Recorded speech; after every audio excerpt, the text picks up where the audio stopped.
Hello बच्चों, कैसे हैं आप लोग। Good morning all of you.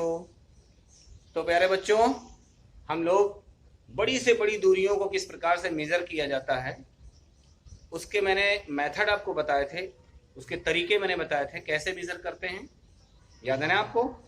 Angle से मेजर करते हैं, कोण से मेजर करते हैं उसको, है ना। तो मैं इसके दो मेथड आपको बता चुका था। पहला मेथड था मेरे पास लंबन मेथड, है ना, जिसको बोलते थे पैरालैक्स मेथड। इसके बाद दूसरा हमने बताया था आपको प्रतिध्वनिक विधि। प्रतिध्वनिक कैसे बोलते हैं हम लोग, इको मेथड, है ना। और आगे के हम जो बताने जा रहे हैं वो लेजर मेथड है। लेजर विधि के द्वारा हम किस प्रकार से निकालते हैं, वो भी इको को ही फॉलो करता है। और इसके बाद का जो हमारे पास होगी एक सोनार विधि होती है। सोनार विधि भी कोई नई विधि नहीं है, वो भी इको को ही फॉलो करती है, मतलब प्रतिध्वनिक पर ही अब आधारित है। ठीक है ना। जो प्रतिध्वनिक में तुमने पढ़ा है जिस तरीके से डिस्टेंस निकालते हैं इको वाले में, उसी तरह से इनमें भी निकालते हैं। तो अब अगला हम बताने जा रहे हैं आपको तीसरा नंबर का लेजर मेथड। दो बता चुके थे, तीसरा हमारे पास क्या है, लेजर। लेजर मेथड, इसको हिंदी में बोलते हैं हम लोग क्या चीज है, लेजर विधि।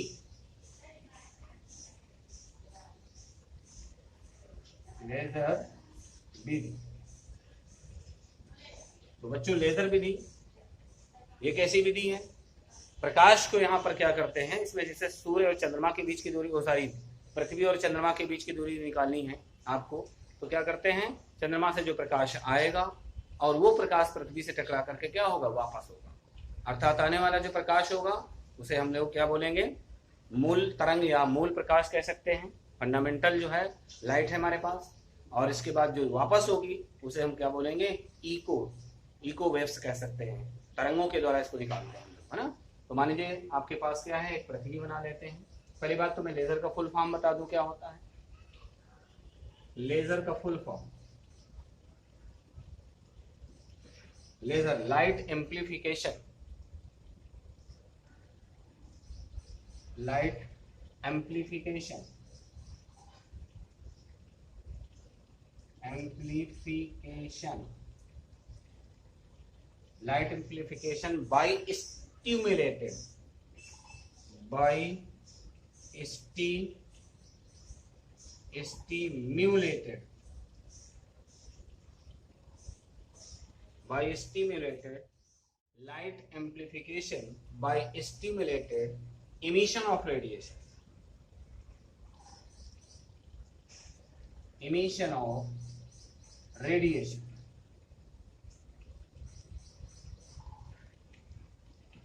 रेडिएशन ये इसका full form,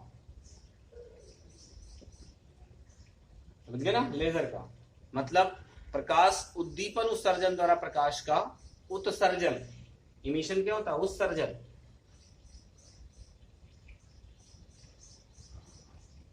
light amplification by stimulated emission of radiation, इसको हम लोग हिंदी में बोलते हैं विकिरण के। रेडिएशन क्या होता है, विकिरण के उद्दीपन उत्सर्जन द्वारा प्रकाश का प्रवर्धन। एम्प्लीफिकेशन क्या होता है, प्रवर्धन, आगे बढ़ाना, प्रकाश को आगे बढ़ाना। रेडिएशन क्या होता है, रेडिएशन आप लोग जानते हैं, रेडिएशन होता है जब प्रकाश किसी चीज से टकराता है तो पहले वो क्या होती है, वस्तु क्या होती है, गर्म होती है, हीट होती है। उसके इलेक्ट्रॉन धीरे धीरे मूव करना शुरू होते हैं और मूव करने के बाद वो इलेक्ट्रॉन अपनी जगह को छोड़ करके उसके सरफेस को, उसकी सतह को छोड़कर बाहर निकलने लगते हैं। जैसे प्रकाश आके हमारी दीवार में गिरता है, गिरने के बाद थोड़ी देर बाद दीवार हीट हो जाती है तो उससे रेडिएशन निकलने लगते हैं। ठीक है, तो इसी को बोलते हैं रेडिएशन। प्रकाश का उत्सर्जन होने लगता है, उसमें इलेक्ट्रॉन निकलने लगते हैं हीट होकर के, उसको बोलते हैं उत्सर्जन। आपने देखा होगा कि गर्मियों के टाइम में बहुत दूर से देखो तो जो हमारे रोड होते हैं, रोड, ठीक है, तो रोड क्या करते हैं, चमकते हुए दिखाई देते हैं, ऐसा लगता है लहरा रहे हैं, पानी भरा हुआ है। तो वो क्या होता है, जब रोड हीट हो जाता है तो उससे रेडिएशन होता है, रेडिएशन निकलने लगते हैं, विकिरण निकलने लगते हैं, इसी को हम लोग रेडिएशन बोलते हैं। ठीक है ना।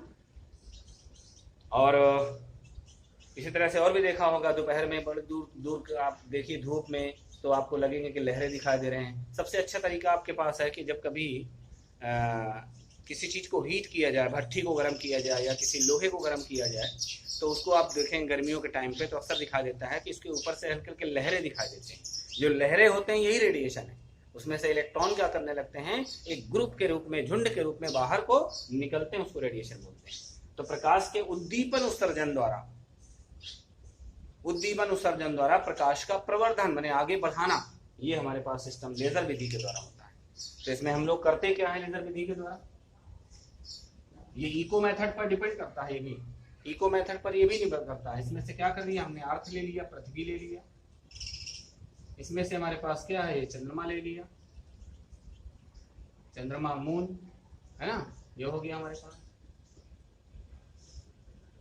ये पृथ्वी है। अब इसमें से क्या करेंगे, अगर यहाँ से कोई ध्वनि आ रही है, इसको मूल ध्वनि कहेंगे हम लोग, ध्वनि नहीं तरंग, मूल तरंग कहेंगे या प्रकाश कहेंगे, मूल तरंग है या इसी को हम लोग प्रकाश कहेंगे, क्योंकि प्रकाश तरंगों के रूप में चलता है ना, वेव्स के फॉर्म में चलता है ना, माइक्रोवेव्स होती हैं। इसी तरह से यहाँ से आई और यहीं से टकरा करके क्या हो जाएगी, वापस हो जाएगी, ये टकरा करके वापस हो जाएंगे, इसे बोलते हैं प्रतिध्वनि तरंग, प्रतिध्वनि तरंग अर्थात इको वेव्स। ये कौन सी है, इको वेव्स है।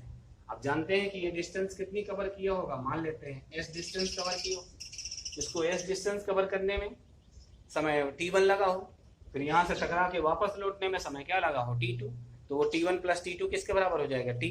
तो मान लीजिए आने और जाने का समय हमारे पास कितना है, t है।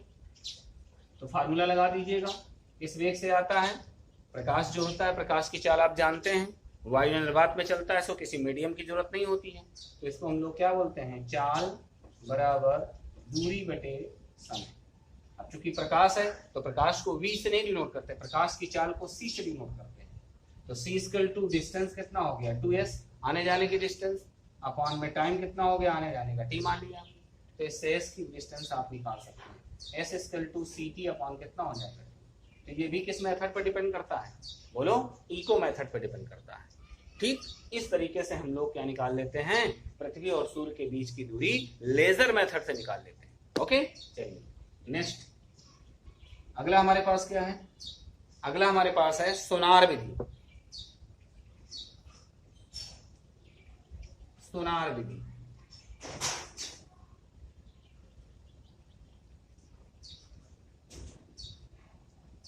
सोनार मेथड। सोनार विधि में करते क्या है बेटा, जैसे एरोप्लेन्स वगैरह हमारे वो क्या कहते हैं, पानी वाले जहाज होते हैं।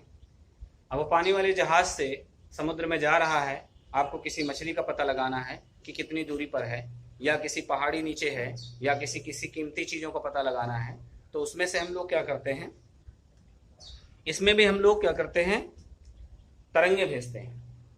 मूल तरंग जाएगी, आपके पास बड़े बड़े स्पीकर साउंड लगे होंगे, किस पे, पानी वाले जहाज पे, शिप पे। तो वहां से हम लोग क्या है, ध्वनि भेजेंगे।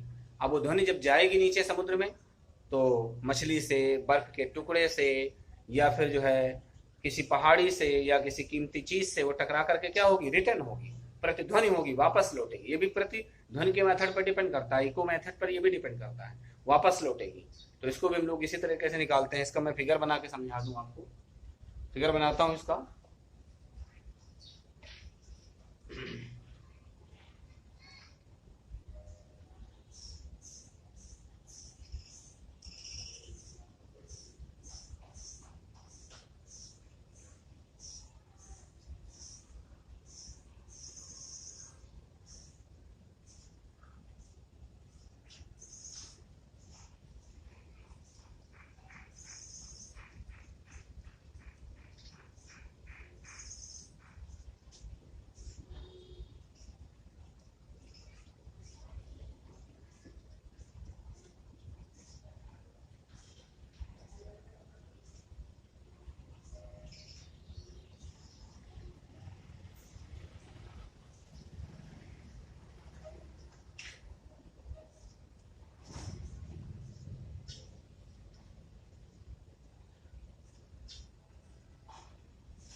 ये मान लीजिए कोई जहाज है,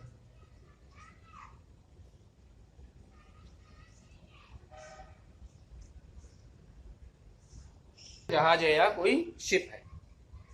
यहाँ पे नीचे क्या है, पानी भरा हुआ, समुद्र में चल रहा है, वाटर है यहाँ,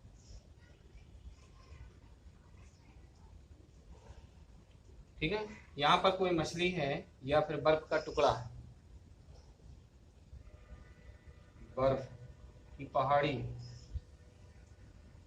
ठीक है ना, या कोई क्या है, फिश है, मछली है कोई, या और कोई कीमती चीज है। अब क्या हुआ, यहां से आपके पास क्या हुआ, इस तरीके से, यहां से क्या है, मूल ध्वनि आई, मूल तरंग यह है, फंडामेंटल वेव्स। इसके बाद यहां से इको वेव्स, मतलब प्रतिध्वनि, प्रतिध्वनि ये वापस लौटी।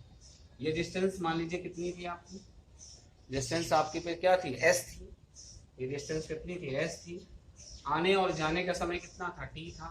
तो इसको भी हम लोग इको मेथड से ही निकाल लेंगे, ठीक है ना, इसको भी हम इको मेथड से निकाल लेंगे।